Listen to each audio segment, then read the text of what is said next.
বন্ধুরা, একটা নতুন ভিডিওতে তোমাদেরকে স্বাগত জানাই। আমাদের আজকের ভিডিওর যে টপিক সেটা কিন্তু খুবই ইন্টারেস্টিং।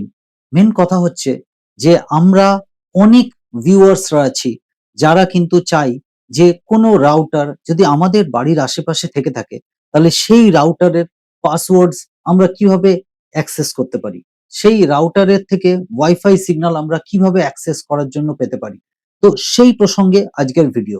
তো প্রসেসগুলো জানার জন্য পুরো ভিডিওটা প্রথম থেকে শেষ অবধি যদি একবার দেখে নাও তাহলে তোমরা বুঝতে পারবে নিজে থেকেই যে আমাদের অ্যাকচুয়ালি কখন অ্যাটেন্টিভলি এই বিশেষ প্রসেসটার উপর কাজ করা উচিত আর তার মধ্যে সাফল্য কতটা পাওয়া যেতে পারে। তো চলো ভিডিওটা শুরু করা যাক।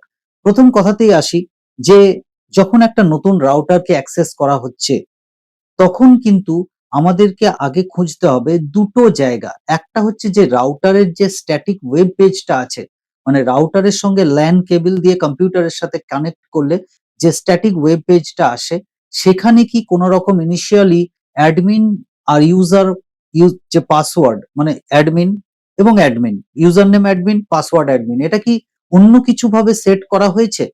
অন্য কিছু যদি সেট না করা হয়ে থাকে তাহলে প্রাথমিক অ্যাক্সেস কিন্তু আমাদের কাছে খুলে গেছে। দ্বিতীয়ত, যখন রাউটারের মধ্যে ওয়াইফাই এর পাসওয়ার্ড দেওয়া হচ্ছে তখন কি কোনো রকম কোনো ইজি প্রসেস, কোনো ইজি অ্যাক্সেস মনে রাখার মতো কোনো কিছু অ্যাক্সেস করা হচ্ছে? ডেফিনিটলি আমাকে সেখানে বিভিন্ন রকম পাসওয়ার্ড কিন্তু অ্যাক্সেস করিয়ে দেখতে হবে। 1 থেকে 9, 1 থেকে 8, 1 2 3 4 5, বা পাসওয়ার্ড @1 2 3 4 5, বা অ্যাডমিন @1, বা অ্যাডমিন @1 2 3, অ্যাডমিন @1 2 3 4 5, বা কোনো একটা বিশেষ অর্গানাইজেশনে যে ব্যক্তির পাসওয়ার্ড বা যে ব্যক্তির রাউটার তিনি কাজ করেন সেই অর্গানাইজেশনের নাম @1 2 3 4, এরকম ধরনের কিন্তু বিভিন্ন রকম পাসওয়ার্ড কিন্তু আমাদের অ্যাক্সেস করে দেখতে হবে। কারণ আমরা হাল যদি ছেড়ে দিই তাহলে কিন্তু আমরা ওই রাউটারকে অ্যাক্সেস করতে পারবো না। আর আমরা যদি মেনে নিই যে হ্যাঁ আমরা করতে পারি, অপটিমাম লেভেল অব্দি আমাদের ট্রাই করা উচিত। তারপরে যদি না হয় তাহলে মেনে নিতে হবে যে সিকিউরড পাসওয়ার্ড ওই রাউটারে দেওয়া আছে সেটাকে সেইভাবে ক্র্যাক করা যাচ্ছে না। তখন আমাদেরকে কিন্তু সেই খুব যদি দরকার হয় সেই রাউটারের পাসওয়ার্ড চেয়ে নেওয়া যেতে পারে।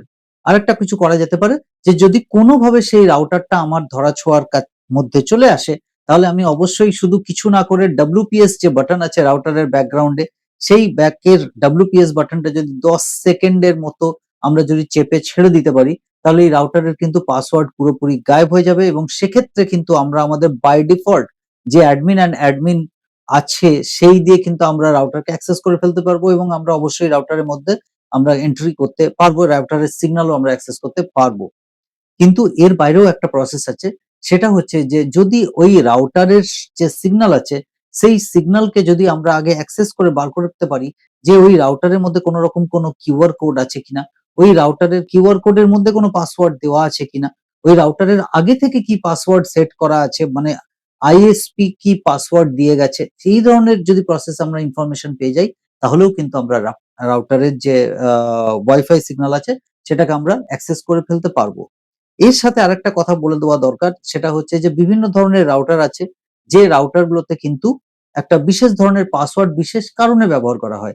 যেমন যদি কোনো রাউটার কখনো ইউজ করা হয় কোনো ধর্মীয় স্থানে, কোনো রাউটার যদি কোনো ইউজ করা হয় কোনো ভলভো বাসের মধ্যে, তাহলে জেনারেলি এইসব রাউটারের কিন্তু পাসওয়ার্ড যেগুলো হয় সেগুলো খুব ইজি প্রসেসে রাখা হয় যাতে ওই রাউটারের যে পাসওয়ার্ড সেটা সবাই অ্যাক্সেস করতে পারবে। সুতরাং আমাদের একটা খোঁজ এটাও থাকা উচিত যে ফ্রি ওয়াইফাই আ যে সিগন্যাল সেগুলো কোথায়, কোথায় আছে বা যদি আমাদের দরকার পড়ে কখনো সেটা কিভাবে পাওয়া যেতে পারে। যেমন রেলওয়ের যে ওয়াইফাই সিগন্যাল আছে রেলওয়্যার বলে, সেখানেও কিন্তু ফ্রি ওয়াইফাই আছে। সেটাও কিন্তু অ্যাক্সেস করা যেতে পারে। শুধুমাত্র খেয়াল রাখতে হবে যে কোন রকম কোন ব্যাংকিং অ্যাপস বা ব্যাংকিং নেটওয়ার্ক আ আমরা কিন্তু ওই রাউটার চালানোর সময় আমরা অ্যাক্সেস করব না। আমাদের শুধু এন্টারটেইনমেন্ট এর জন্য আমরা ওটা ইউজ করতে পারি। বিভিন্ন রকম ভিডিও দেখতে পারি, YouTube এর ভিডিও দেখতে পারি। কোন ফিল্ম যদি আমরা অ্যাক্সেস করতে চাই করতে পারি।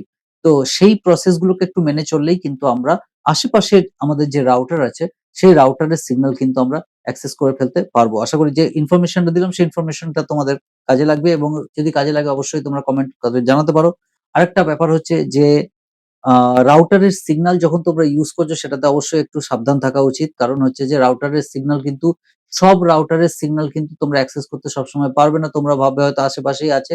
কিন্তু কোন রাউটারের সিগন্যাল হয় যেটা খুবই ওয়েভলেন্থ কম হয়, সেই কারণে কিন্তু তোমাদের মোবাইল অব্দি সেটা পৌঁছয় না। যদি ভিডিও তোমাদের ভালো লেগে থাকে অবশ্যই ভিডিওটাকে লাইক করে দাও। যদি প্রথমবার এসে আমার চ্যানেলে এরকম ধরনের ভিডিও দেখছো, চ্যানেলটাকে অবশ্যই সাবস্ক্রাইব করে রাখো, কারণ এরকম ধরনের ভিডিও কিন্তু তোমরা সারা জীবন এই চ্যানেলে পেতে থাকবে। আরেকটা ব্যাপার হচ্ছে যে যাদের সত্যি ভিডিওটা দরকার আছে তাদের কাছে তোমরা সোশ্যাল মিডিয়া থ্রু ভিডিওটার লিংক দিয়ে পৌঁছে দাও। তো চলো আজকের ভিডিওটা এখানেই শেষ করছি। জয় হিন্দ।